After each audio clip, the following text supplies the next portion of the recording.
প্রিয় দর্শক, news extra সরাসরি এটি নিউজের স্টুডিও থেকে আপনারা আমাদেরকে প্রতিদিনের মতোই দেখতে পাচ্ছেন। আজকে একটু আমরা বিশেষ আয়োজনের চেষ্টা করেছি। আজকে আমাদের আলোচনায় প্রধানত তরুণ নেতৃত্বদের আপনারা দেখতে পাবেন। আমরা জানি দেশে এবং দেশের বাইরেও নানা ঘটনা গণমাধ্যমে বেশ কিছু ঘটনা ঘুরে ফিরে আলোচনায় আসছে। এর মধ্যে আপনারা জানেন সাম্প্রতিক সময়ে ঘটে যাওয়া নাসিরনগর, সেখানে যে হিন্দু ধর্মাবলম্বীদের উপরে যে হামলা হয়েছে, এবং সাঁওতালদের বিষয় গাইবান্ধায় যে সাঁওতালদের উপর আক্রমণ এবং সেখানে 3 জন সাঁওতালের মৃত্যু এবং সাঁওতালদের ত্রাণ ফিরিয়ে দেওয়া সহ এই সমস্ত ঘটনা ফিরে ফিরে আলোচনায় আসছে। তার সাথে আমরা যেটি আলোচনায় দেখছি সেটি হলো মার্কিন যুক্তরাষ্ট্রে নির্বাচন পরবর্তী তরুণদের যে বিক্ষোভ, আজকে 7ম দিনের মতো সেখানে বিক্ষোভ চলছে। সাম্প্রতিক এই ঘটনাগুলো নিয়ে কি ভাবছেন তরুণ নেতৃত্ব, তার সাথে একটু বড় ক্যানভাসে বাংলাদেশে আমরা সাম্প্রতিক বছরগুলোতে দেখেছি গণজাগরণের মঞ্চের মতো একটি বড় মঞ্চ যেখানে তরুণরা তাদের বক্তব্য হাজির করেছিল। আমরা দেখেছি মিশরে তাহরির স্কয়ারে, এবং এখন দেখছি মার্কিন যুক্তরাষ্ট্রে নির্বাচন পরবর্তীতে তরুণরা তাদের বক্তব্য নিয়ে হাজির হয়েছে এবং নানা ধরনের প্রতিবাদ, নানা ধরনের বিক্ষোভ প্রকাশ করছে। আমরা তরুণদের এই যে বক্তব্য, তাদের যে আকাঙ্ক্ষা চাহিদা, সেগুলোকেও তরুণ নেতৃত্ব, বিশেষ করে তরুণ সামাজিক এবং রাজনৈতিক নেতৃত্ব কিভাবে দেখছেন। আপনারা জানেন ইতিমধ্যে ওয়ার্ল্ড ইকোনমিক ফোরাম একটি সার্ভে করেছে। সেই সার্ভেতে অনেকগুলো দেশ, প্রায় 187টির মতো দেশের 26,000-এর উপরে তরুণরা অংশ নিয়েছে। সেই সমস্ত তরুণরা তাদের মতামত প্রকাশ করেছেন। সেই মতামতগুলো রাজনীতি নিয়ে ছিল, সামাজিক মূল্যবোধ নিয়ে ছিল। সেগুলো নিয়ে বাংলাদেশের তরুণ নেতৃত্ব কি ভাবছেন তা আমরা আজকে আলোচনা করব। এই জন্য আমরা আজকে বিষয় রেখেছি শাহবাগ থেকে নিউ ইয়র্ক তারুণ্যের বার্তা। আপনারা যথারীতি এই আলোচনায় যুক্ত হবেন ফেসবুকে, ফোনে এবং সামাজিক গণমাধ্যমে, SMS এ তো বটেই। চলুন আমরা পরিচিত হই আজকে আমাদের অতিথিদের সাথে। আমাদের সাথে আজকে যুক্ত আছেন প্রথমেই যিনি ডক্টর আশিকুর রহমান, রাজনীতি ও অর্থনীতি বিশ্লেষক। আছেন জোনায়েদ সাকি, প্রধান সমন্বয়কারী গণসংহতি আন্দোলন। আছেন ব্যারিস্টার রুমিন ফারহানা, কেন্দ্রীয় নেতা বাংলাদেশ জাতীয়তাবাদী দল। আছেন সীমান্ত তালুকদার, কেন্দ্রীয় নেতা বাংলাদেশ আওয়ামী লীগ। আছেন আরিফ জেপটিক, সামাজিক গণমাধ্যম কর্মী। আমি সরাসরি আলোচনায় চলে যেতে চাই। দর্শক, আপনারাও অংশ নেবেন পর্দায় দেখানো ফোনে। আমি সরাসরি প্রথমে যদি একটু সীমান্ত তালুকদার আপনার কাছে আলোচনায় আসতে চাই। আপনি নিশ্চয়ই দেখেছেন ওয়ার্ল্ড ইকোনমিক ফোরামের, এটি বাংলাদেশের একটি পত্রিকা, এটি ছেপেছে। সেখানে আমরা দেখতে পাচ্ছি যে সাধারণভাবে তরুণরা রাজনীতির প্রতি এক ধরনের নেতিবাচক ধারণা রেখেছেন। আমি নিজেও এবং অনেকেই, আমার ধারণা, সামাজিক গণমাধ্যমে বিশেষ করে ইউটিউবে আপনার একটি ভিডিও রাজনীতি সংক্রান্ত বক্তব্য, সেটি বেশ প্রচারিত হয়েছে, অনেকেই দেখেছেন। আপনি সেখানে কতগুলি বক্তব্য হাজির করেছেন এবং আমরা দেখতে পাচ্ছি যে তরুণদের মধ্যে রাজনীতি নিয়ে এক ধরনের নেতিবাচক ধারণা আছে এবং রাজনৈতিক দলগুলো মূলত তরুণদেরকে ঠিক টানতেও পারছে না। যেখানেই যে মুভমেন্ট হচ্ছে তরুণদের প্রতিবাদ, আমরা তার মধ্যে একটা স্বতঃস্ফূর্ততা দেখতে পাচ্ছি। গণজাগরণ মঞ্চের মধ্যে আমরা দেখেছি তরুণদের স্বতঃস্ফূর্ত অংশগ্রহণ, কোনো রাজনৈতিক উদ্যোগ বা রাজনৈতিক দলের উদ্যোগ ছিল না।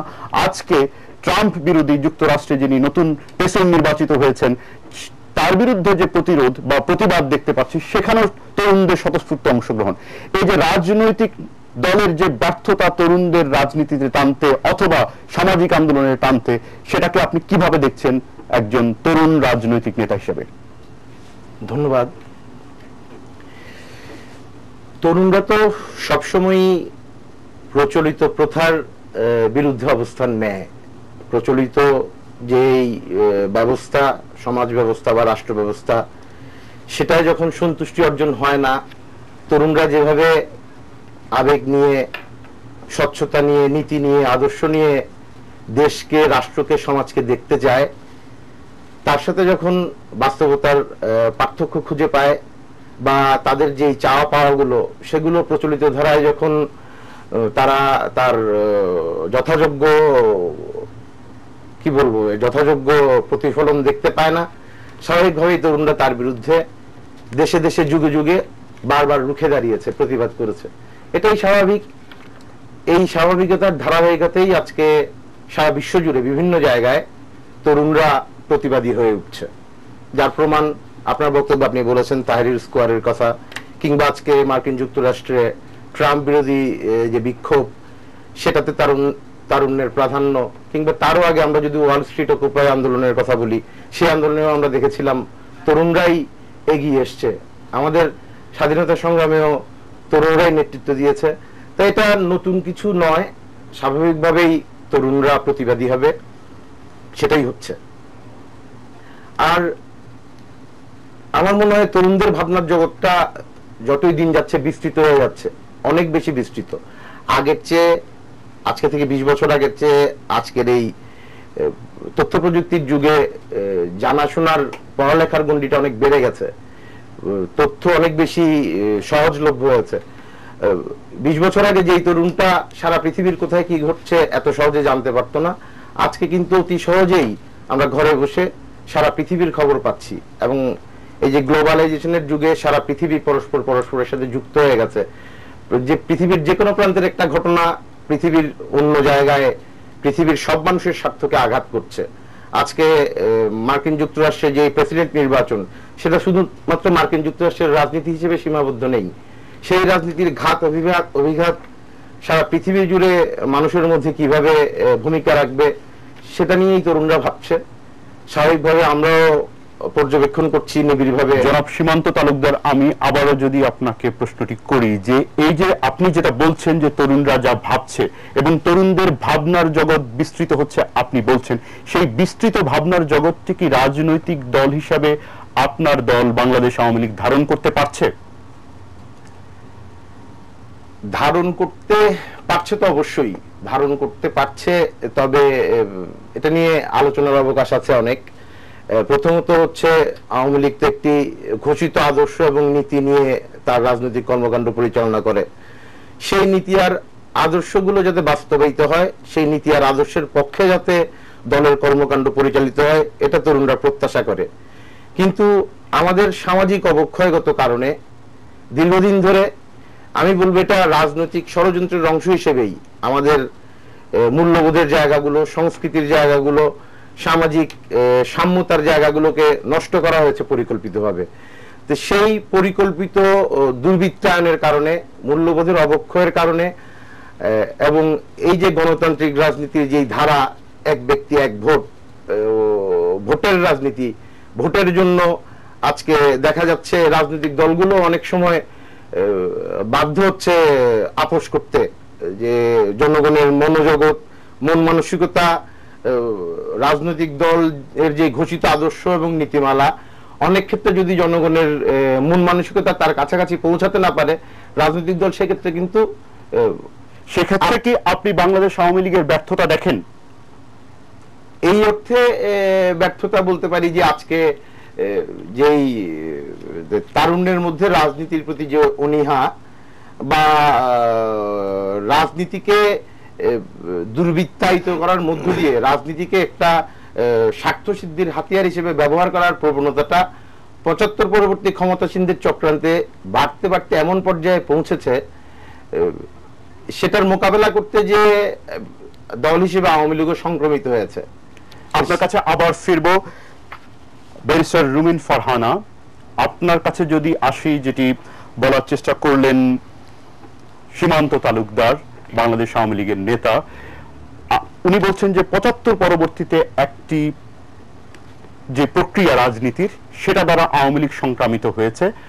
কিংবা যদি প্রশ্নটা আরেকটু করি, যে রাজনৈতিক দল হিসেবে আপনি কিভাবে দেখেন যে তরুণদের বক্তব্য, দাবি দাওয়া, আকাঙ্ক্ষা, বিস্তৃতি, সেটাকে আপনারা ধারণ করতে পারছেন কিনা, কিংবা সীমান্ত তালুকদারের বক্তব্য, আপনার যদি কোনো বক্তব্য থাকে? দেখুন, কোন দলই যে পুরোপুরি আকাঙ্ক্ষা পূরণ করতে পারবে তরুণদের, সেটা আমি মনে করি না। তবে একেবারেই আকাঙ্ক্ষা পূরণ করতে পারছে না, এটার সঙ্গেও আমি একমত নই। এ কারণে একমত নই, তাহলে দলগুলো চলছে কাদের দিয়ে?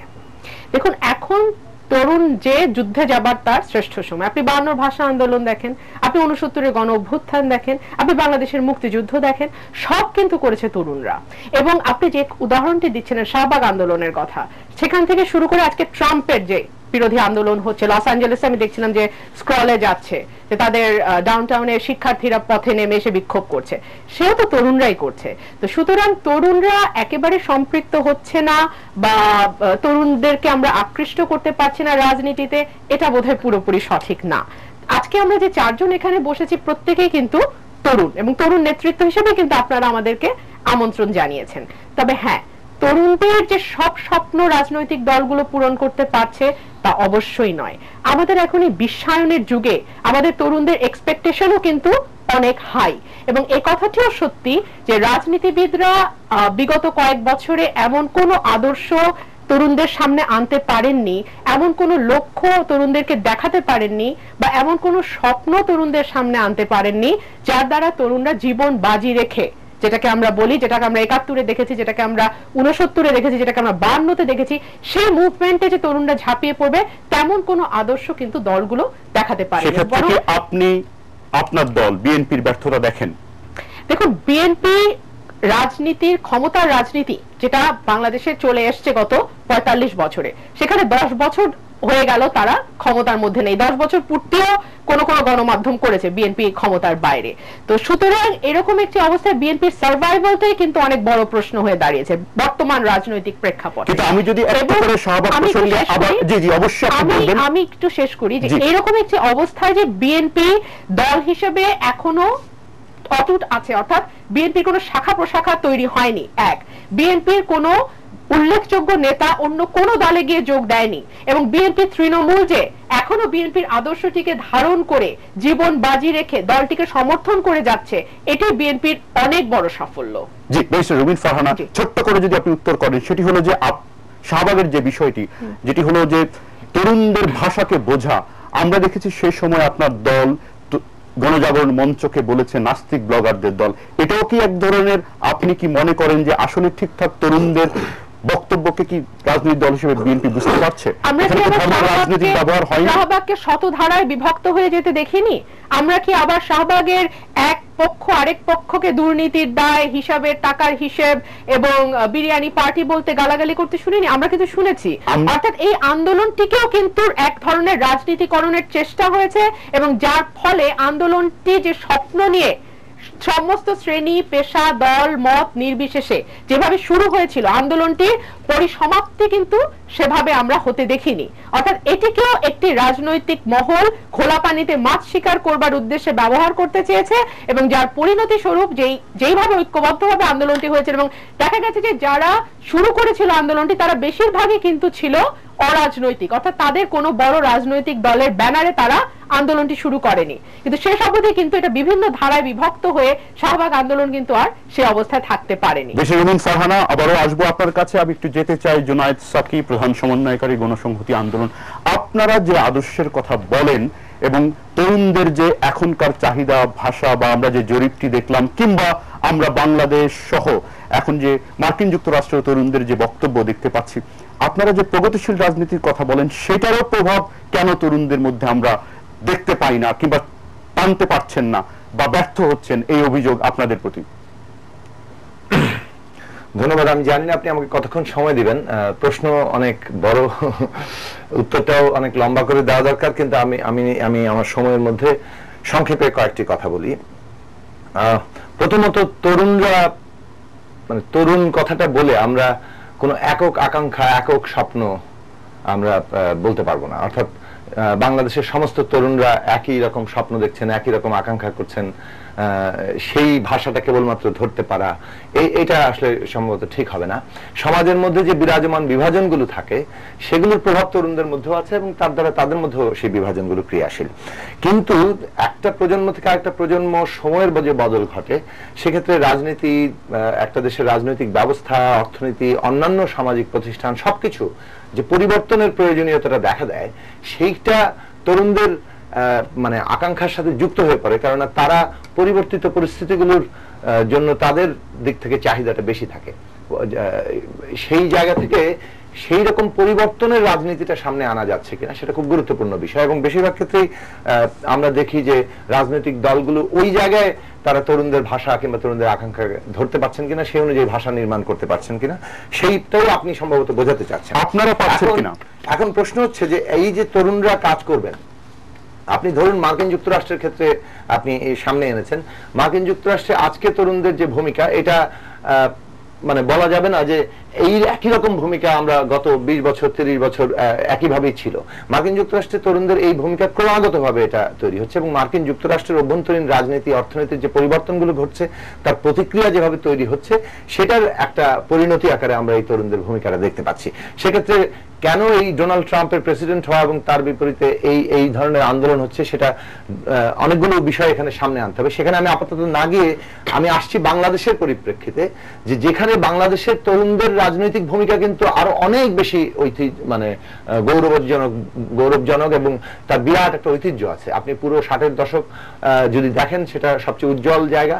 তার পেছনেও ইতিহাস আছে, তার সামনেও ইতিহাস আছে। আমরা 80-র দশকের বিরাট তরুণদের অংশগ্রহণ আন্দোলনে দেখেছি।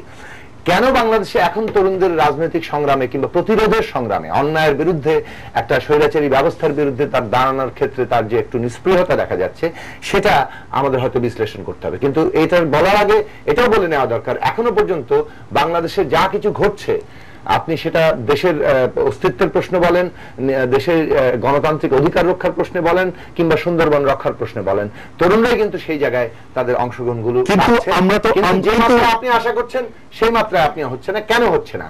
এর বড় কারণটা একটা হচ্ছে যে বাংলাদেশে রাজনীতিটাকে নাই করে দেওয়া হয়েছে, জনগণের হাত থেকে ধীরে ধীরে কেড়ে নেওয়া হয়েছে। কেননা রাজনীতিটা তৎপর হয় কিংবা পরিচালিত হয় কিংবা রাজনৈতিক কর্মকাণ্ড চলে একটা রাজনৈতিক ব্যবস্থার মধ্যে। বাংলাদেশে এমন একটা রাজনৈতিক ব্যবস্থা শুরু থেকে এখন পর্যন্ত চলছে, যেটা মূলত একটা খুবই এককেন্দ্রিক স্বৈরতান্ত্রিক ব্যবস্থা। এর মধ্যে কোনো গণতান্ত্রিক ব্যবস্থা কায়েম হয় নাই, যেখানে একজন তরুণ তার নিজের স্বাধীন ভূমিকাটা পালন করতে পারবেন। আপনি যদি শিক্ষা প্রতিষ্ঠানগুলোর দিকে তাকান, ঢাকা বিশ্ববিদ্যালয় থেকে শুরু করে একেবারে গ্রামের স্কুল কলেজ পর্যন্ত, সেই প্রত্যেকটা প্রতিষ্ঠানে দেখবেন যে একজন শিক্ষার্থীর যে স্বাধীন ভূমিকা পালন করা দরকার, মানে তার সে কি চিন্তা করে সেই অনুযায়ী সে ভূমিকা পালন করতে পারবে, তার কোনো সুযোগ কিন্তু এখন শিক্ষা প্রতিষ্ঠানগুলোতে নেই। 80-র দশকে যতটুকু সুযোগ ছিল, আজকে যদি আপনি বিশ্ববিদ্যালয়গুলোর দিকে তাকান, তাহলে প্রাইভেট বিশ্ববিদ্যালয়ে তো রাজনীতিরই কোনো অধিকার নেই। পাবলিক বিশ্ববিদ্যালয় এমন এক কেন্দ্রিক কাঠামো তৈরি হয়েছে, যেখানে কোনো একজন শিক্ষার্থী স্বাধীনভাবে তার ভূমিকা পালন করতে পারছে। এটা একটা খুব গুরুত্বপূর্ণ জায়গা। আমরা আপনার বিস্তারিত আলোচনায় আরেকটু পরে আবার আসবো আপনার কাছে। আমি শুধু বলতে চাচ্ছি যে আপনাদের যে ভূমিকা, সেই ভূমিকা নিয়ে আপনারা কেন তরুণদেরকে টানতে পারছেন না, আমি বিস্তারিতভাবে উত্তরটা জানতে চাইবো। একটা বিরতিতে যেতে হবে, তার আগে ডক্টর আশিকুর রহমান, আপনি যদি ছোট্ট করে মন্তব্য করেন যে বাংলাদেশের রাজনৈতিক দলগুলো যেটুকু আলোচনা ইতিমধ্যে শুনলেন, আপনি একজন সামাজিক নেতৃত্বের জায়গা থেকে তরুণ মানুষ হিসেবে কিভাবে দেখছেন যে আসলে বাংলাদেশের রাজনৈতিক দলগুলো কতটুকু তরুণদের ভাষা, আকাঙ্ক্ষা, চাহিদাকে বুঝতে পারছেন? ধন্যবাদ। ছোট করে বলতে হলে এইভাবে বলতে হবে যে পুরোপুরি পারছে তাও না, আর পুরোপুরি পারছে না তাও না। কোন সমাজ ব্যবস্থার মধ্যে কোন রাজনৈতিক দল সবকিছুর যে গ্রহণ করতে পারবে তরুণদের, এটা পৃথিবীতে কোথাও হয়নি। এটা আপনি স্টাবলিশ ডেমোক্রেসি ইন ইউরোপ বা ইউএসএও যান, এটা হয়নি। এবং এটার মধ্যে একটা প্রধান কারণ হচ্ছে, রাজনীতি কিন্তু শুধু ময়দানে হয় না, রাজনীতির একটা বড় অংশ হয় রাষ্ট্র কাঠামোর মধ্যে। এবং রাষ্ট্র কাঠামো সাধারণত, যেটাকে আমরা পলিটিক্যাল সায়েন্সের ভাষায় বলি, স্ট্যাবলিশমেন্ট ভ্যালুজ দ্বারা পরিচালিত। এবং স্ট্যাবলিশমেন্ট ভ্যালুজ এবং ইয়ুথদের যে অ্যাসপিরেশনাল ভ্যালুজ, এটার মূল কন্ট্রাডিকশনটা হচ্ছে, একটা হচ্ছে এক ধরনের স্ট্যাটাস কো লাভিং, আর একটা হচ্ছে অনেক ধরনের চেঞ্জ ড্রিভেন। তো স্ট্যাটাস কো এবং চেঞ্জ, দুইটা ড্রাইভারদের মধ্যে অবশ্যই একটা ফ্রিকশন থাকবে এবং একটা ল্যাগ থাকবে। যারা রাজনীতি করে তারা কিন্তু শুধু ওই আন্দোলনের ময়দানে থাকে না, তাদের রাষ্ট্র কাঠামোর মধ্যেও বাস করতে হয়। অর্থাৎ রাষ্ট্র কাঠামোর মধ্যে যখন কাজ করতে হয়, তাদের দেখতে হয় যে কি সম্ভব, আর রাজনৈতিক ময়দানে যখন থাকে যে কি আশা করা হচ্ছে, কি সম্ভব আর কি আশা করা হচ্ছে, তার মধ্যে যখন আপনি সমন্বয় ঘটানোর চেষ্টা করেন, তখন দেখতে পাওয়া যায় যে তারুণ্য বলেন, যাই বলেন, একটি বড় অংশের মানুষের অ্যাসপিরেশনকে পলিটিক্যাল এন্টিটি, সেটা যে আদর্শেরই হোক, তারা অ্যাড্রেস করতে পারছে না। তো আমি সংক্ষিপ্তভাবে এইটুকুই বলি, আপনি যান, তারপর আবার আমরা বিস্তারিত আলাপ করব। আপনাকে ধন্যবাদ। আমরা বিরতিতে যাব, বিরতির পর আসব। আরিফ জেপ্তিক আছেন আমাদের সাথে, এবং আমাদের সাথে আমরা চেষ্টা করছি মার্কিন যুক্তরাষ্ট্র থেকে, ক্যালিফোর্নিয়া থেকে আমাদের বিশেষ প্রতিনিধি মুন্নি সাহা, তাকে যুক্ত করার চেষ্টা করব বিরতির পর। একজন দর্শক আছেন। দর্শক, আপনার প্রশ্নটি শুনতে চাই। আপনি আপনার নাম বলে প্রশ্নটি করবেন। জি, আসসালামু আলাইকুম। ওয়ালাইকুম সালাম। জি, আমার নাম আহমেদ হোসেন, গাজীপুর কাপাসিয়া। যে আমার প্রশ্ন, বায়ান্নসনে আমরা ভাষার জন্য রক্ত দিয়েছি, 70 সনে রক্ত দিয়েছি দেশ স্বাধীন করার জন্য, 90 সনে গণঅভ্যুত্থান ঘটাইছি স্বৈর শাসকদের পাঠানোর জন্য। তখন তরুণদের মধ্যে একটা স্পৃহা ছিল দেশমাতৃকার সেবায় নিজেকে নিয়োজিত করে। আর বর্তমান দলীয় রাজনীতির লেজুর ভিত্তিতে তারা নিজেদের স্বার্থ চরিতার্থ করার জন্য বেশি উদ্বুদ্ধ। দেশের কথাটা ততটা, দেশের প্রতি তাদের আগ্রহ তত। দর্শক, আমরা আপনার প্রশ্নটি বুঝতে পেরেছি। এখানে যারা আছেন আপনার প্রশ্ন নিয়ে তারা কথা বলবেন বিরতির পর। আমরা যাচ্ছি নিউজ আওয়ার এক্সট্রায় একটা ছোট্ট বিরতিতে।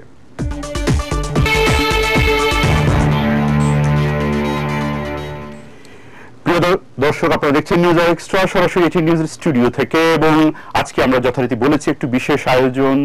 তরুণ রাজনৈতিক সামাজিক নেতৃত্ব আমাদের সাথে আজকের এই টেবিলে কথা বলছেন, এবং কথা বলছেন আমাদের শাহবাগ থেকে নিউ ইয়র্ক। তরুণরা যা ভাবছে সেটা কতটা আসলে রাজনৈতিক দলগুলো সেটাকে বুঝতে পারছে। আমরা কথা বলছিলাম এতক্ষণ আমাদের অন্য স্টুডিওর অতিথিদের সাথে। এখন কথা বলতে চাই আরিফ জেপ্তিক আপনার সাথে। আপনি আরিফ জেপ্তিক, যেটি ব্যাপার সেটি হলো যে আমরা দেখেছি যে আপনি সোশ্যাল মিডিয়া অ্যাক্টিভিস্ট হিসেবে কাজ করেন, কিন্তু গণজাগরণ মঞ্চের আপনি অন্যতম একজন সংগঠক।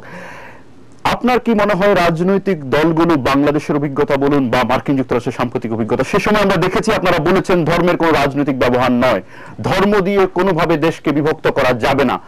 এখন আমরা মার্কিন যুক্তরাষ্ট্রে দেখছি নো রেসিজম, ধর্ম কিংবা বর্ণ কিংবা গোত্র এগুলোকে রাজনীতিতে ব্যবহার করা যাবে না এবং এটা দিয়ে দেশ বিভক্ত করা যাবে না।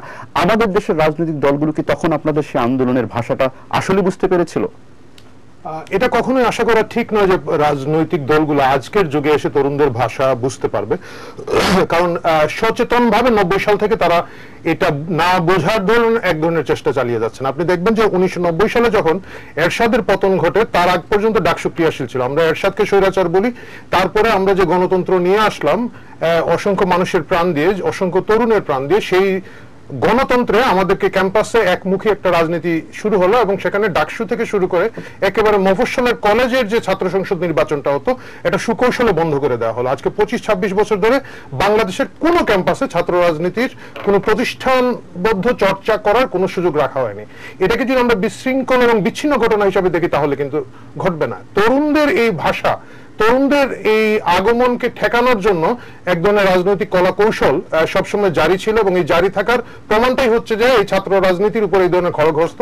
শুধু তাই নয়, প্রচলিত ছাত্র সংগঠনগুলোকে নেতৃত্ব বিকশিত হতে দেওয়া হয় নাই। আপনি দেখবেন যে অনেক এদের গণতান্ত্রিক চর্চার ব্যাপারে কখনো ওদের মূল দলগুলোর কোনো ধরনের কি বলা যায় কোন ধরনের প্রয়াস আমরা লক্ষ্য করিনি।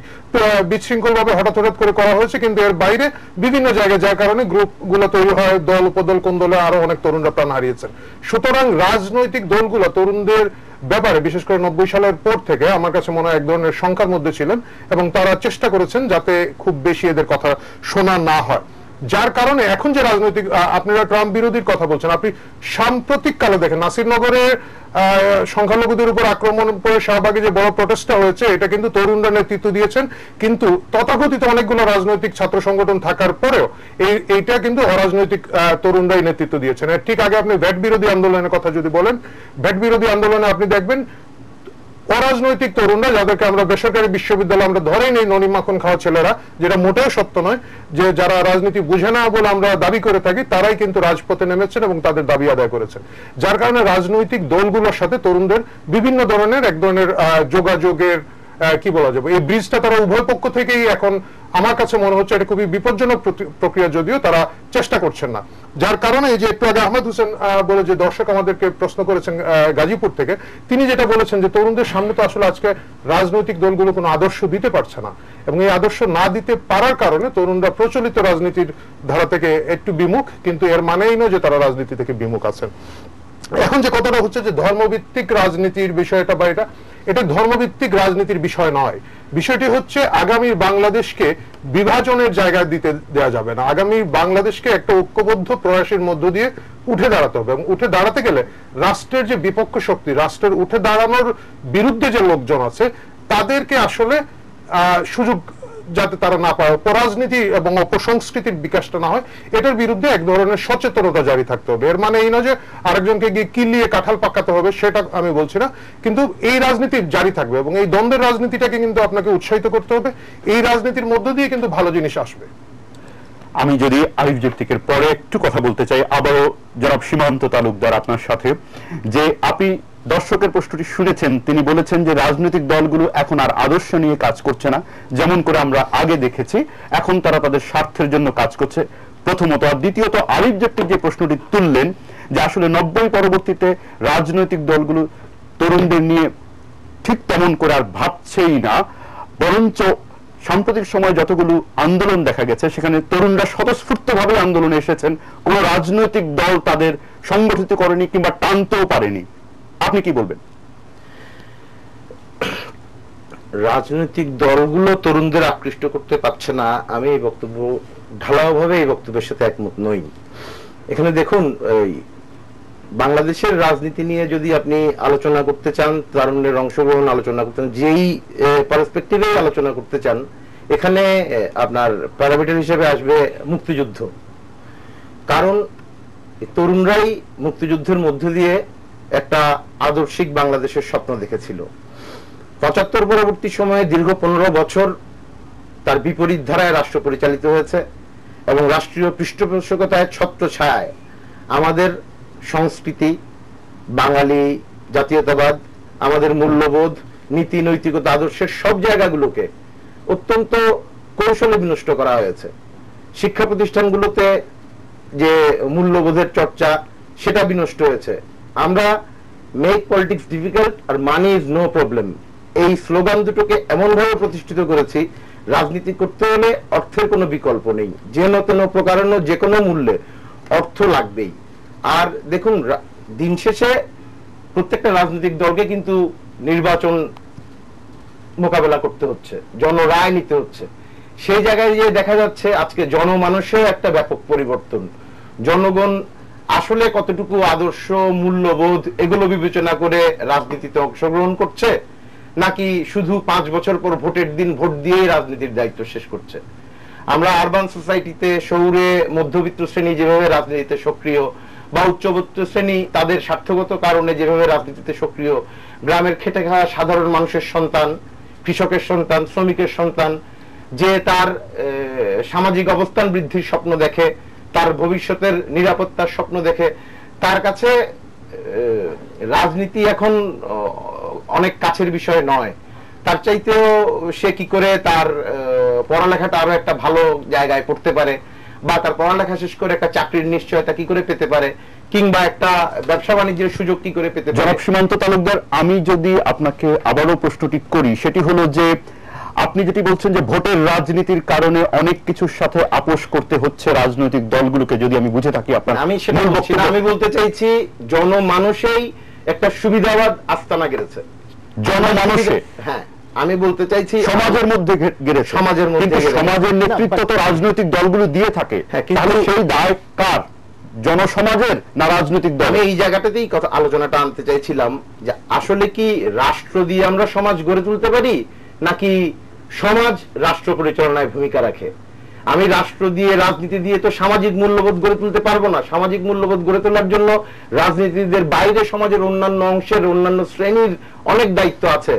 এখন যারা মূল্যবোধের জন্ম দেবে, মূল্যবোধ গড়ে তুলবে, যে শিক্ষক সমাজ, বিশ্ববিদ্যালয়, স্কুলে, বা সাংবাদিক সমাজ, যারা লেখনীর মাধ্যমে, বা সাহিত্যিকরা, এই ক্ষেত্রে আমি মনে করি বাংলাদেশে একটা ব্যাপক শূন্যতা আছে।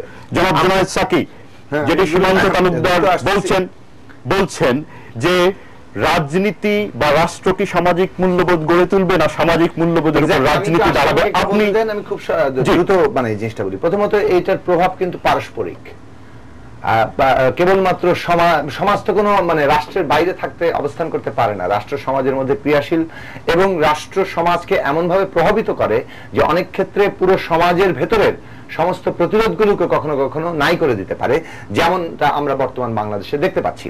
এই যে উনি বললেন জনমানুষের সুবিধাবাদ, জনমানুষকে অসহায় এমন একটা পরিস্থিতির মধ্যে ঠেলে দেওয়া হয়েছে যে তাকে এখন খুঁজতে হয় যে কার কাছে গেলে আমি একটু নিরাপদ থাকবো, কার কাছে গেলে ঠেলে দেওয়া হয়েছে বলতে আপনি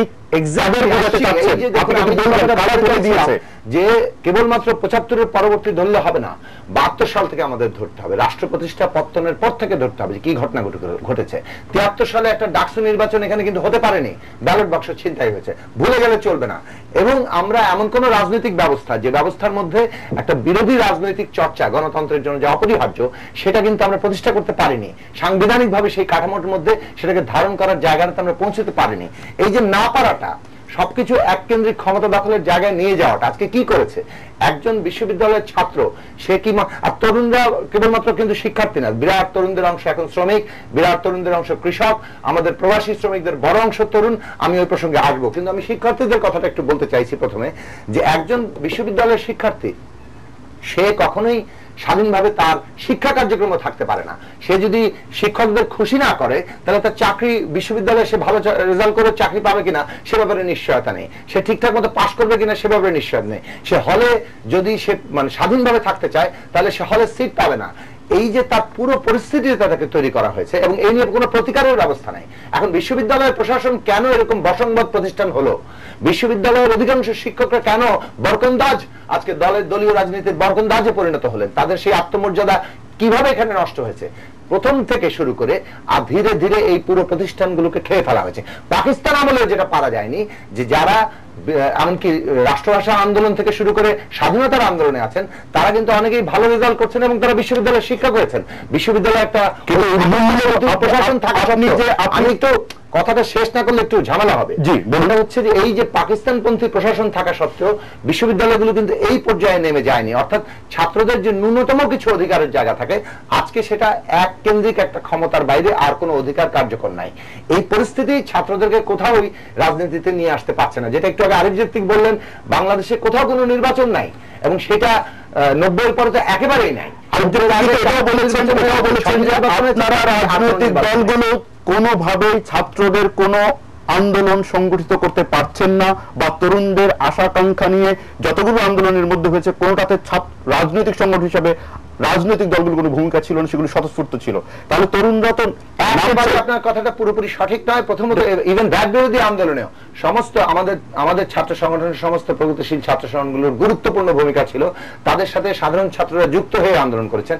ঢাকা বিশ্ববিদ্যালয়, জাহাঙ্গীরনগর বিশ্ববিদ্যালয় সহ দেশের রাজশাহী বিশ্ববিদ্যালয়ের প্রত্যেকটি জায়গায় যে সমস্ত আন্দোলনগুলোতে স্বতঃস্ফূর্তভাবে ছাত্র অংশ নিয়েছে, প্রত্যেকটি সূতিকাগার শুরু করেছে প্রগতিশীল ছাত্র সংগঠনগুলো। এখনো এই পর্যায়ে আপনি আমার কাছে যদি উদাহরণ যেতে চান, প্রত্যেকটি আন্দোলন ধরে ধরে আমি বলতে পারবো।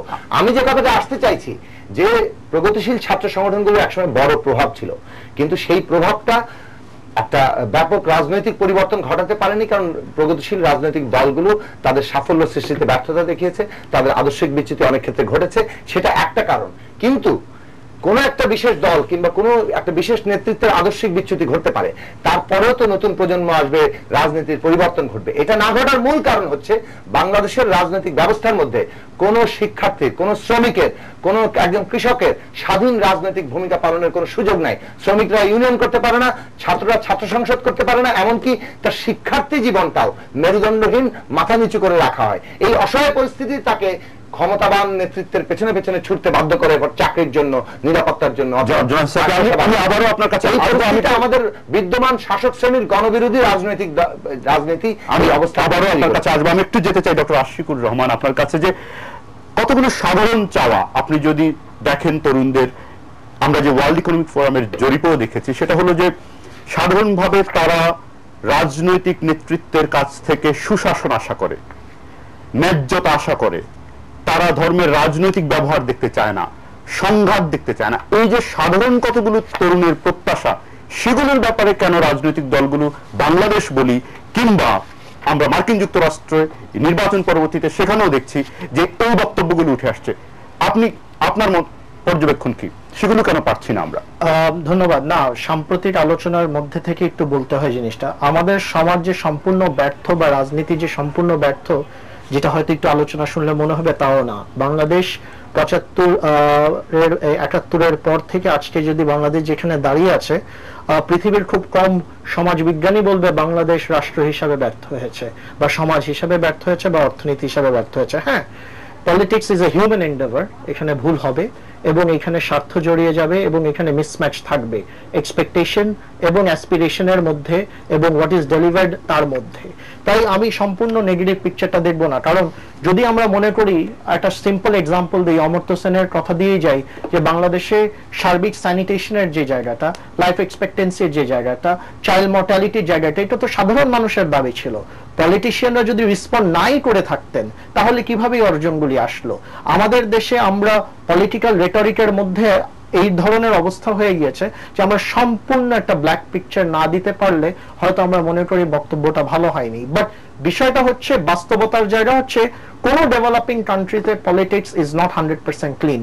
পলিটিক্স এর মধ্যে টাকা ঢুকে গিয়েছে, পলিটিক্স এর মধ্যে টেকনোক্রেটিক ইনস্টিটিউশন ঢুকে গিয়েছে, এবং ওর মধ্যে দিয়ে আপনার উত্তরে যাচ্ছি, যেহেতু টাকা এবং টেকনোক্রেটিক ইনস্টিটিউশন ঢুকে গিয়েছে, আমাদের যে ডেভেলপিং দেশগুলি তার উপরে গত 20 বছরে একটা নিও লিবারাল দর্শন চাপিয়ে দেওয়া হয়েছে। এটা বিশ্ব ব্যাংক, বিভিন্ন পৃথিবীর বিভিন্ন দর্শন আমাদের এটা চাপিয়ে দেওয়ার কারণে এটাকে আমরা পলিটিক্যাল ইকোনমির ভাষায় বলি ইকোনমিক ডিসএনফ্র্যাঞ্চাইজমেন্ট ঘটেছে। অর্থাৎ আমি যা চাচ্ছি তা রাষ্ট্রের কোনো আইনে নেই, আমি যে আচরণগুলি চাচ্ছি, আমি যে পলিসিগুলি চাচ্ছি তা অনেকগুলি পলিটিক্যাল এস্টাবলিশমেন্ট আমাকে দিতে পারছে না। তার কারণে অবশ্যই একটা অ্যান্টি এস্টাবলিশমেন্ট ফিলিং আজকে ইয়াংদের মধ্যে আছে, এবং সেই জায়গা থেকেই বলছি যে সেটা স্বাভাবিক।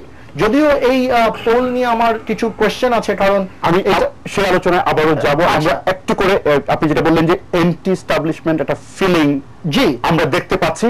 আমাদের সাথে সরাসরি মার্কিন যুক্তরাষ্ট্র থেকে যুক্ত হয়েছেন এটিএন নিউজের বিশেষ প্রতিবেদক, সেখানে আছেন মুন্নি সাহা। তিনি অনেক ইলেকশনের আগে এবং ইলেকশন পরবর্তীতে পুরো সময়টা জুড়েই সেটি কভার করছেন এটিএন নিউজের জন্য। মুন্নি সাহা, আপনি কি আমাদের শুনতে পাচ্ছেন? নিউজ আর এক্সট্রা থেকে আমরা কথা বলছি আপনার সাথে।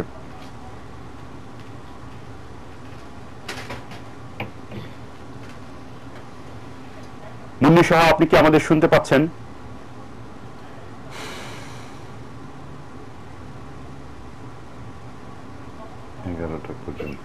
আপনি কি আমাদের শুনতে পাচ্ছেন? আমরা নিউজ আর এক্সট্রা থেকে সরাসরি আপনার সাথে সংযুক্ত হওয়ার চেষ্টা করছি।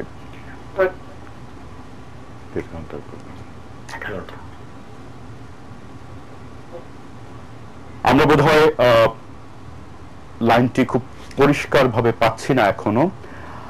আমার ধারণা আমরা একটু চেষ্টা করতে থাকি, আমরা আলোচনায় যেতে থাকি। বেশ রুমিন ফারহানা, যেটি হচ্ছে যে আমি যে প্রশ্নটি ডক্টর আশিকুর রহমানের কাছেও করার চেষ্টা করছিলাম, যেটি সুমন্ত তালুকদার বলছেন যে পলিটিক্সকে ডিফিকাল্ট করে ফেলা হয়েছে, সেই কারণে অনেক ক্ষেত্রেই এক ধরনের পলিটিক্সের মধ্যে এমন কতগুলো বিষয় জড়িয়ে গেছে যেগুলো তরুণদেরকে নানাভাবে হতাশ করতে পারে। আপনি কি মনে করেন যে সাধারণ যে চাওয়া, যে সুশাসন এবং ধর্মের রাজনৈতিক ব্যবহার হবে না, এই দুটি সাধারণ চাওয়া এবং ক্ষমতার অপব্যবহার হবে না, রাজনৈতিক দলগুলো ক্ষমতার অপব্যবহার করবে না, এই তিনটি জায়গায় কি রাজনৈতিক দলগুলো ঠিকমতো ভূমিকা পালন করতে পারছে? দেখুন, আপনি যে কথাগুলো বলছিলেন, সুশাসন এবং রাজনীতিতে ধর্মের ব্যবহারের কথা এসছে, যে জরিপটির কথা এসছে, আমি খুব ইন্টারেস্টিং একটা জায়গা, আমি জরিপটি পুরোটা পড়ছিলাম, সেখানে 26% বলছে যে রাজনীতিতে ধর্মের ব্যবহার কোনোভাবেই উচিত না, কিন্তু 27% মানুষ বলছে, যাদের উপর জরিপ করা হচ্ছে তার মধ্যে 1% বেশি, 27% বলছে যে রাজনীতিতে ধর্মের ব্যবহার হতে পারে এবং কোন একটি বিশেষ ধর্মের প্রচারণাও তারা সমর্থন করে। Very interesting. তবে যে জায়গাগুলো আপনি বলছিলেন যে রাজনীতিকে ডিফিকাল্ট করে ফেলবার একটা প্রয়াস হয়েছে, সুমন্ত তালুকদার এই প্রসঙ্গটি তুলেছেন, সঠিকভাবে তুলেছেন। রাজনীতি যদি ডিফিকাল্ট করা হয়, কারা করেছেন সেই ডিফিকাল্টি? নিশ্চয় রাজনীতিবিদরাই করেছেন। রাজনীতির মধ্যে কালো টাকা এসছে, রাজনীতিতে প্রচুর পরিমাণে ব্যবসায়ীরা যুক্ত হয়েছেন, রাজনীতিতে এখন হোন্ডা এবং গুন্ডার ব্যবহার অনেক বেড়ে গেছে, ক্যাডার নির্ভর রাজনীতি হয়ে গেছে। তো সুতরাং রাজনীতির একটি ব্যাপক পরিবর্তন এসছে, এবং সাম্প্রতিক কালে যে পরিবর্তনটি এসছে রাজনীতিতে, সেটা হচ্ছে বাংলাদেশে এখন রাজনীতি মুছে গেছে, রাজনীতিকে বিরাজনীতিকরণ করা হয়েছে। আমি সীমান্ত তালুকদারকে একই প্রশ্ন করেছিলাম যে তার দল এইসব বিষয়ে তার দল নিজের ভূমিকা দেখে কিনা, তার দলের ভূমিকা। আপনি কি যা বললেন তখন আপনার দলের ভূমিকা দেখেন কিনা কালো টাকার ব্যবহারে, ধর্মের রাজনৈতিক ব্যবহারে, যা যা বলছেন, আপনার দলের ভূমিকা কিংবা ব্যর্থতা দেখেন না এই বিষয়ে? না, নিশ্চয়ই। দেখুন, একটি দল আরেকটি দলের পরিপূরক এবং রাজনীতির বাইরে কেউ না। এবং দিনের শেষে ভোটের রাজনীতিটাই গুরুত্বপূর্ণ হয়ে দেখা দেয়। যে এই দলগুলো রাষ্ট্র ক্ষমতায় যায় তাদের কাছে কিন্তু দিনের শেষে ভোটটি সবচেয়ে বেশি মূল্যবান। সুতরাং এই ভোটের রাজনীতিতে কোন দলই যে খুব একটি নতুন কোন দৃষ্টান্ত স্থাপন করবে বিষয়টি তেমন না, বিকজ বিচ্ছিন্ন তো কোনো দল নয়। হ্যাঁ, কিন্তু যেই জায়গাটি আমি বলছিলাম যে রাজনীতিকে খুব সুচারুভাবে বিরাজনীতিকরণ করা হয়েছে, যেমন ধরুন মুক্তিযুদ্ধের চেতনা কিংবা যুদ্ধাপরাধের বিচার, এই বিষয়গুলোকে সামনে এমন ভাবে আনা হয়েছে যে আপনি যদি আজকে গণতন্ত্রের কথা বলেন, আপনি যদি আজকে ন্যায় বিচারের কথা বলেন, আপনি যদি আজকে মানবাধিকারের কথা বলেন, কিংবা আপনি সুশাসনের কথা বলেন, কিংবা ধরুন আপনি সুষ্ঠু ভোটের কথা বলেন, তাহলে আপনি যেন মুক্তিযুদ্ধের চেতনার বিরুদ্ধে কথা বলছেন। বিষয়টিকে এমন ভাবে পোর্ট্রে করা হচ্ছে এবং আপনি যখনই সরকারের কোনো সমালোচনা করবেন, এবং সেটি যত গঠনমূলক সমালোচনাই হোক না কেন, আপনাকে একটি বিশেষ ট্যাগের আন্ডারে নিয়ে যাওয়া হবে যে আপনি বিএনপি, জামাত, যুদ্ধাপরাধী। মানে অর্থাৎ কিনা আপনি একটি দল, একটি মত, একটি আদর্শের বাইরে আপনি যাই বললেন না কেন সেটাই কিন্তু মুক্তিযুদ্ধের চেতনার বিরোধী অথবা আদর্শের বিরোধী। অথচ মুক্তিযুদ্ধের যে মূল চেতনা ছিল গণতন্ত্র, মুক্তিযুদ্ধের যে মূল ঘোষণাপত্রে যেটা ছিল যে সাম্য, মানবিক মর্যাদা এবং সামাজিক ন্যায় বিচার, এই তিনটা ছিল ঘোষণাপত্রে। এই তিনটা কোনটা রাষ্ট্র প্রতিষ্ঠা করতে পেরেছে? পারেনি। এত যে ধর্মনিরপেক্ষতার কথা বলা হয়, রাষ্ট্র অ্যাড্রেস করতে পারছে না। Very unfortunate. গত 2015 সালে যত সংখ্যালঘু নির্যাতন হয়েছে তার 3 গুণ হয়েছে 2016 সালে প্রথম 3 মাসে। এবার হালে আপনি নাসিরনগরের ঘটনাটাই দেখেন। আমরা এই প্রসঙ্গগুলো নিয়ে আসবো, আমরা এই প্রসঙ্গগুলো নিয়ে আপনাদের কাছে আবার ফিরবো। একটা বিরতিতে যেতে হচ্ছে আমাদেরকে। একজন দর্শক আছে, দর্শকের প্রশ্নটি নিতে চাই এবং বিরতিতে যেতে চাই। প্রিয় দর্শক, আপনি আপনার নাম বলে প্রশ্নটি করুন। হ্যালো, জি, আমার নাম বিপ্লব, আমি রাজবাড়ী থেকে বলছি। জি বলুন।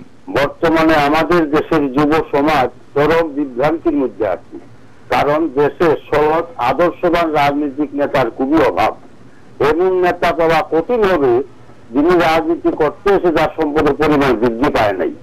এছাড়া আমাদের দেশের শিক্ষার্থীরা আদর্শবান শিক্ষকও সহজে পাচ্ছেন না, কারণ আমাদের দেশের শিক্ষক নিয়োগের বেলায় এটা বিচার করা হয় না যে তিনি মুক্তিযুদ্ধের চেতনায় বিশ্বাসী কিনা, মুক্তিযুদ্ধের সঠিক ইতিহাস জানেন কিনা, এই বিষয়গুলি না দেখে শিক্ষক নিয়োগ দেওয়া হয়। আপনাকে প্রিয় দর্শক, আপনাকে অনেক ধন্যবাদ আপনার পর্যবেক্ষণটি আমরা আলোচনায় আনার চেষ্টা করব। আমরা যাচ্ছি ছোট্ট একটা বিরতিতে।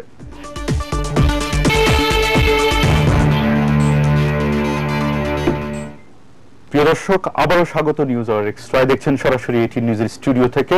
আমরা আলোচনায় ছিলাম।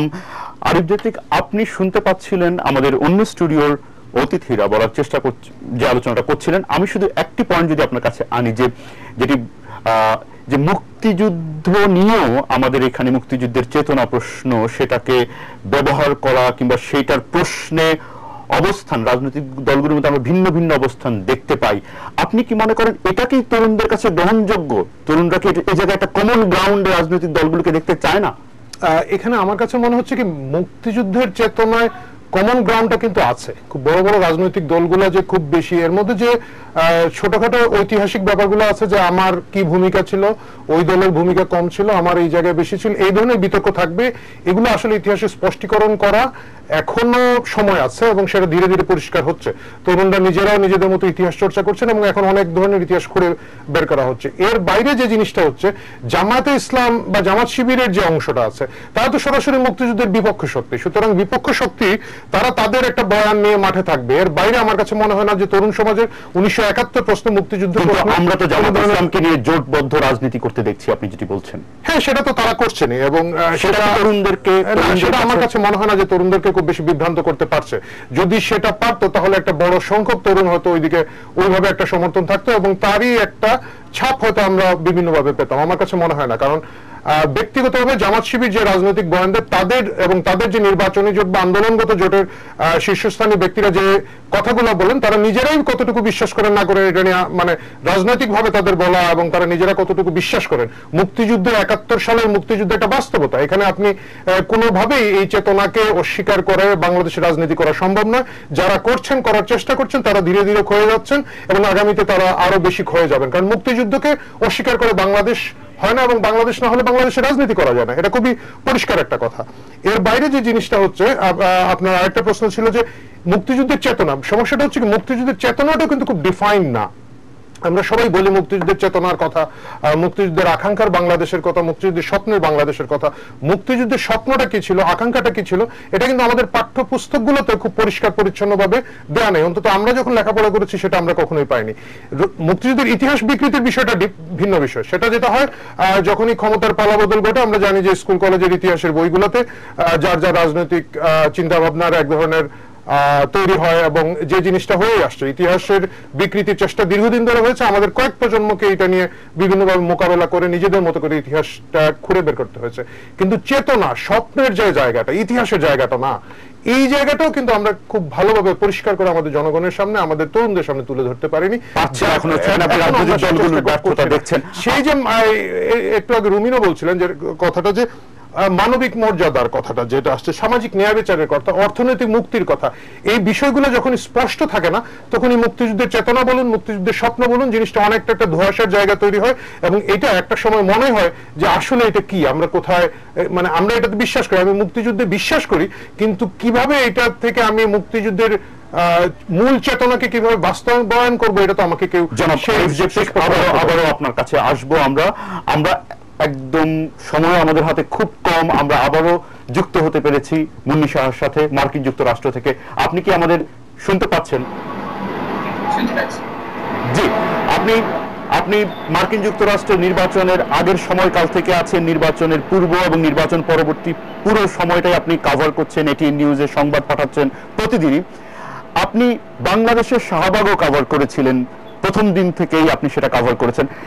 এইখানে যে তারুণ্যের জাগরণ এবং ট্রাম্প নির্বাচিত হওয়ার পরে সেখানে যে তরুণদের বিক্ষোভ আপনি দেখতে পাচ্ছেন, শাহবাগে যেটা দেখেছিলেন বা তাহরির স্কয়ারের যে এক্সপেরিয়েন্স আমরা গণমাধ্যমে পেয়েছি, আপনি কি মিল দেখতে পাচ্ছেন কিংবা কি অমিল দেখতে পাচ্ছেন তরুণদের মধ্যে এই আন্দোলনে, এই বিক্ষোভে?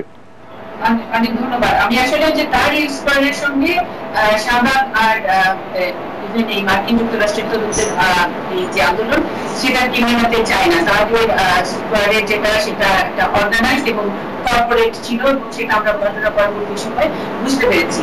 কিন্তু আমাদের গণজাগরণের মঞ্চিকটা ছিল স্বতঃস্ফূর্ত এবং ঠিক অনেকটা ওই আদলে হয়েছে। ঘটনার পর যেদিন আমরা বলছি যে নির্বাচনের দিন 8ই নভেম্বরের পরের দিন ক্যালিফোর্নিয়াতে প্রথম এই সমাবেশটি হয়। সমাবেশটি ঠিক ওই গণজাগরণ মঞ্চের আদলে বেলা 3টার দিকে অল্প কয়েকজন ছেলে মেয়ে, তারা এই ব্যাকপ্যাক নিয়ে যেভাবে যে যান আমরা দেখি, তারা গোটা 10 ছেলে মেয়ে প্ল্যাকার্ড হাতে নিয়ে বলেছে যে নট বাই প্রেসিডেন্ট, বা ক্যালিফোর্নিয়া তো একাই 100, আমরা প্রশ্ন করে বলতাম একাই 100 না একাই 55টি। সুতরাং গণতন্ত্র মানে ডেমোক্রেটদের জন্য তারা ভোট দিয়েছে এবং ক্যালিফোর্নিয়া থেকে পুরোটাই ডেমোক্রেটরা পেয়েছে। সুতরাং সেখান থেকেই আন্দোলনটি শুরু হয়েছে। তারপরে বিকেল নাগাদ সেটি এই 7-8 জন বা 10 জনের এই প্রতিবাদটি ছড়িয়ে যায় গোটা আমেরিকার বেশ কয়েকটি শহরে। এখন আমরা জানি প্রায় 22টির উপরে, 52টির উপরে শহরে এই ধরনের সমাবেশ হচ্ছে। আজকে 7ম দিন পার হচ্ছে এবং কখনো ক্যালিফোর্নিয়া জামায়াত হচ্ছে, কখনো আমরা টাইমস স্কয়ারের সামনে দিচ্ছি, ট্রাম্প টাওয়ারের সামনে দিচ্ছি, কখনো শিকাগোতে দিচ্ছি, এরকমই। এই ঘটনার প্রথম দিনে আমি আসলে নিউ ইয়র্ক গিয়েছিলাম, নিউ ইয়র্কের সমাবেশের সঙ্গে ছিলাম, কভার করেছি এবং তাদের সঙ্গে লম্বা সময় ধরে এসেছি, কথা বলার চেষ্টা করেছি। প্রথম দিনে আসলে বোঝার উপায় নেই, যেমনটা আমি তরুণদের আসলে বক্তব্যটা কি। আমি একটু প্রথম দিনের কথাটি বলতে চাই যে প্রথম আমরা গণজাগরণ মঞ্চে কভার করতে গিয়ে প্রথম আমরা বোঝার চেষ্টা করেছি যে আসলে কারা নেতৃত্ব দিচ্ছে। নেতৃত্ব এখানে তখন সবাই নেতৃত্ব, এবং যারা এই যে ব্লগার আমরা বলছি, ব্লগার শব্দটি তখন পরিচিত হয়েছে, কিন্তু ইন্টারনেটের মাধ্যমেই তারা একজন আরেকজনকে জানিয়েছে যে আমরা এটা প্রটেস্ট করবো। এবং আমার সঙ্গে একটি মেয়ে কথা বলছিলেন, আমরা আপনাকে তার ইন্টারভিউ নিয়েছিলাম একদম গণজাগরণ মঞ্চের আদলে। এখন 7ম দিনের অভিজ্ঞতা আমরা এক ধরনের একটু ভিডিও কাজ করছে। বাংলাদেশের গণজাগরণ মঞ্চের অভিজ্ঞতা কিন্তু খুব ভালো নয়। 3য়-4র্থ দিনের পর থেকে যারা কালচারাল সেক্টরে নিজেদেরকে নেতা মনে করেন, অথবা রাজনীতির কিছু চেহারা, কিছু কালার ফেস, তারা নিয়ে গণজাগরণ মঞ্চটা নিজেদের মরণ করে পদস্থ করার চেষ্টা করেছে। এবং তারপরে পরবর্তীতে তরুণদের যে প্রেশার গ্রুপ হিসেবে সবসময় থাকা, সেই জায়গাটি প্রশ্নবিদ্ধ হয়েছে। গণজাগরণ মঞ্চের কোন নেতাকে আমরা এখন দায়িত্ব করি একাংশের নেতা, আবার আরেকাংশটা খুবই দুর্ভাগ্যজনক। এরকমই একটা কিছু আসলে এখানে হবে কিনা সেটা আমরা নিশ্চিত জানি না। তবে মার্কিন যুক্তরাষ্ট্র এই নির্বাচনের মাধ্যমে যেটুকু আমাদেরকে লেসন, যেটা যে গণতন্ত্রের অনেক রকমের গ্রুপ, সেটি একটি প্রকাশ তরুণরা করলো। আমরা এই জেনারেশন অনেকগুলো নামকরণ আছে, আপনি নিশ্চয়ই জানেন যে এই মার্কিনীরা তাদের জেনারেশনকে greatest generation, baby boomer generation X, generation Y এবং মিলেনিয়াল যারা, যাদেরকে আমরা বলি তার মিলেনিয়াল, তাদের বয়স 1982 থেকে 2004 পর্যন্ত যাদের জন্ম তাদেরকে বলা হচ্ছে। আমাদের এক ধরনের, আমাদের বাংলাদেশের যারা বাস করি, আমাদের এক ধরনের ধারণা এরা বোধহয় সেলফিশ, এরা বোধহয় দেশ জাতি সম্পর্কে কোনো কিছু ভাবে না, এবং তারা তাদের ডিগ্রিটা হলেই যথেষ্ট, তারা তাদের ডলার কিনতে পারলেই যথেষ্ট, তারা এই অমানবিকতার কোনো প্রচেষ্টা তারা করে না। গোটা বিশ্বের তরুণদের যারা যে অন্যরকম এবং পরিবর্তনের জন্য, মানবতার জন্য যে তারা, হয়তো তাদের সংখ্যা কম, তারা হয়তো ভোটে যেতে না, কিন্তু তারা একটা প্রেশার গ্রুপ হিসেবে কাজ করছে। ডোনাল্ড ট্রাম্প ইতিমধ্যে যেসব কাজগুলো করছেন, যে ট্রানজিশনাল টাইম, তিনি তার কথা পাল্টে ফেলছেন শুধু তরুণদের চাপের কারণে। তিনি বলছেন যে তখন যে অভিবাসীদের বের করে দেওয়ার কথা বলা হয়েছে, দেওয়া তুলে দেওয়ার কথা বলা হয়েছে, সেগুলো রেটরিক, সেগুলো পলিটিক্যাল রেটরিক। কিন্তু এই প্রেশার গ্রুপ, মানে এই গণজাগরণ মঞ্চ, যে মার্কিন যুক্তরাষ্ট্রের গণজাগরণ মঞ্চ, সেটা আগে অথবা যদি এটা না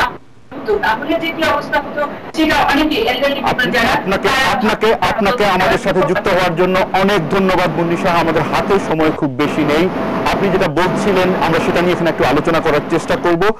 যাচ্ছে এটা ছোট্ট বিরতিতে, বিরতির পরে সে কথা বলছি যে সারা পৃথিবীর তরুণদের যে ভাষা আকাঙ্ক্ষা অনেক সময় একরকম দেখা যায়, সেটা আমরা বাংলাদেশে বসে আমাদের তরুণ নেতৃত্ব কিভাবে দেখছেন সেটা নিয়ে একটু মন্তব্য শোনার চেষ্টা করবো। ফিরে আসছে এটা ছোট্ট বিরতির পর।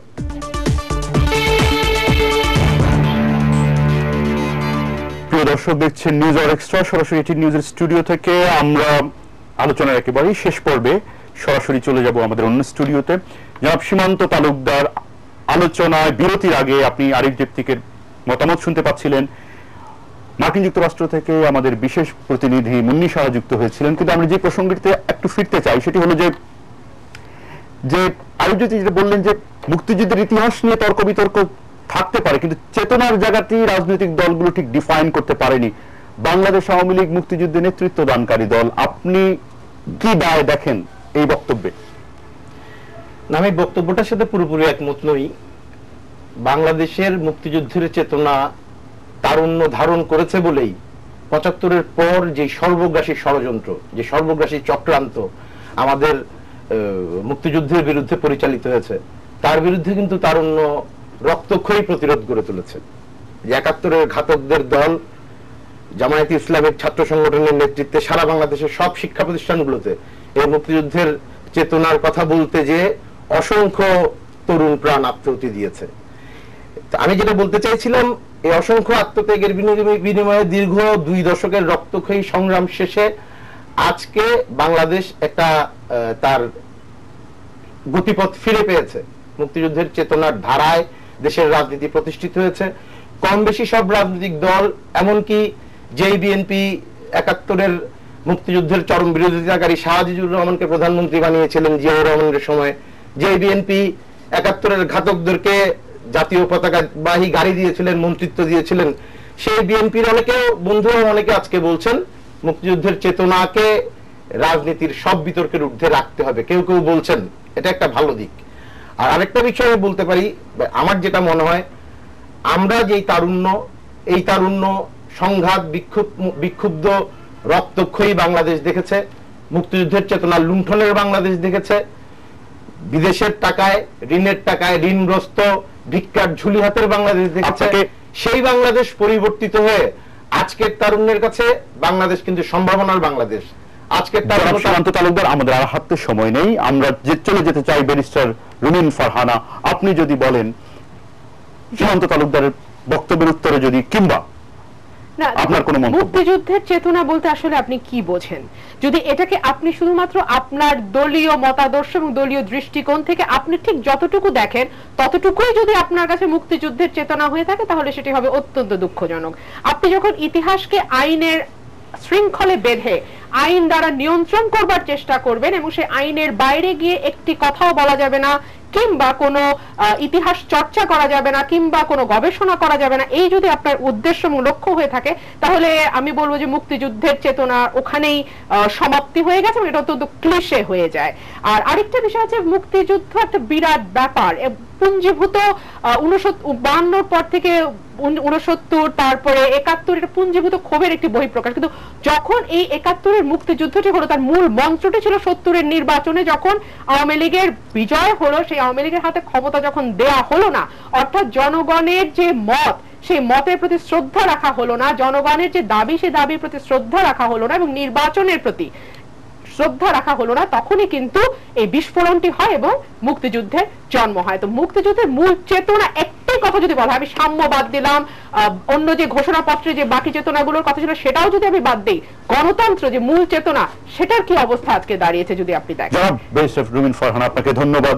জনাব জুনায়েদ সাকিব, আপনার মন্তব্যটি শুনতে চাই। আচ্ছা, মন্তব্য আলোচনাটা চলছে যে মুক্তিযুদ্ধের চেতনা ডিফাইন করতে পারেনি রাজনৈতিক দলগুলো। এখন মুক্তিযুদ্ধের চেতনা বলতে কেউ যদি মনে করেন কোন একটা বিশেষ দলের ক্ষমতায় থাকা, সেটা কিন্তু মুক্তিযুদ্ধের চেতনাকে প্রতিফলিত করে না।